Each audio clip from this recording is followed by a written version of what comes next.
LWAK me chara chel makalona Acamcabu matye Akokoro sub-county I APAC district giti witiangi kikoko matek tutwal ikar makiriamge kingomo atura. Inoni mwakalibario ka paraboro gamento kate kun kwanyo ngomman ki chingjo man ngommo yuek ni Maruzi ranch matye ekapira beach wia bichel kolo minneno kit magenge miyo project man bot lalonya chel man dulmi Hillside Investment Limited minneno kit magenge romo for kwere gaci.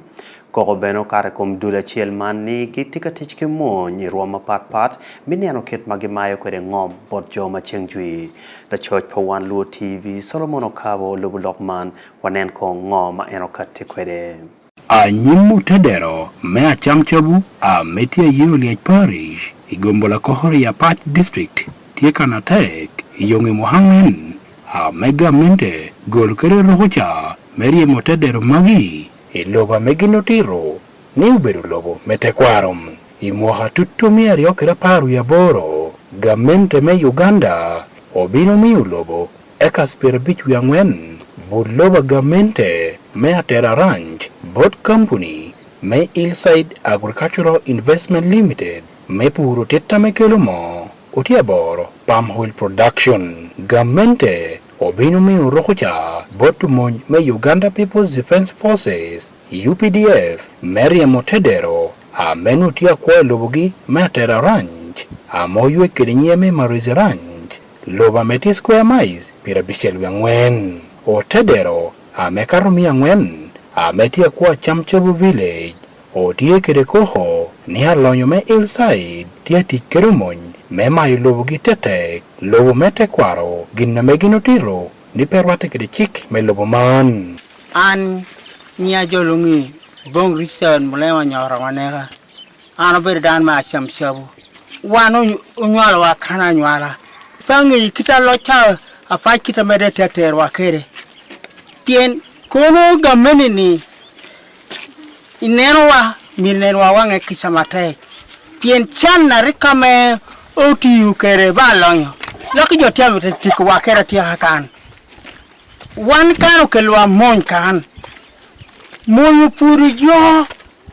moyo wa wuri wa kuchere ke kucha ko dusu ena bina dudong aberi ya nisa kan kitchan rikame oba ti o kere sodoma enin ameti ti yero ya Acamcabu kan ana ngeye kere nying ma kulari ana ber daha mo nyama pura tidi anywalo tina bichiel mani chani kwa daha dek amenua tikero tina bongwen eto chwara tote weka kosha tikena ikom chawani amejoti nani an kaka wota petie kere tinu ni lonkana tere giye petie ete na meka na mater giye petie ni ikom daha tona ni daha moye ya chado maha koma du hilet kitine na unkenya government mirnen wachala wanu bol kui yom etikere cho worte wodwar nger ana bedo daha to kede yom te kelo te bino me yuwa te cham ten wa petia kwan ke yitia buyu wan mon iroma mala tag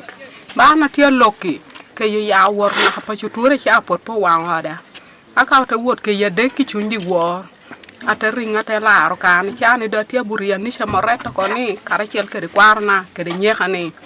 a nyimu tedero magi tie kana tek yonge gamente me Uganda I me yoroja ni jo magi omero wek area man area a megenotiro ni oberu chala chon a megamente ngeo chala mechok kere lobo me Maruzi ranch o tala mogo me Patch a molo kere wan luo television o tiro no tedero magi o beru jo ame bino ngwesho o tala Maruzi ranch ikara me kuku me LRA jo magi o jemo kwen loba gamente a metia Acamcabu village a Yuliach Parish a Akokoro sub-county I APAC district a karikono bedi RDC me APAC George Abudul o bino chihere mechwalo ko hajo magi I ofisha prime minister turuna hechawa mechot man peti konyor keken a mota dero magi unuo a lobre kede chana dot a mege no tiyo chiro area man. Mayata kenda tia monyo da yadang da beru kiti da pachiwa da kita belo wan kundang nyala kana joni pedang ro kanyo kiri gino keken orang gobe utiu chamonga gamente mapa terketu wakwene you weri bolli queer wanima ko bolli queer kai chawa me queer mirwa marwa oh laoner sian Jona mitune ko wa jona tire mala kuri charu lobo kongwe ko gen binne wa duchu kingi kama lobo wa dire melobo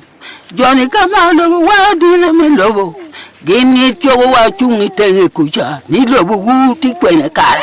Lohangea pi WANG-OO television an Solomon Okabo ya Patch District.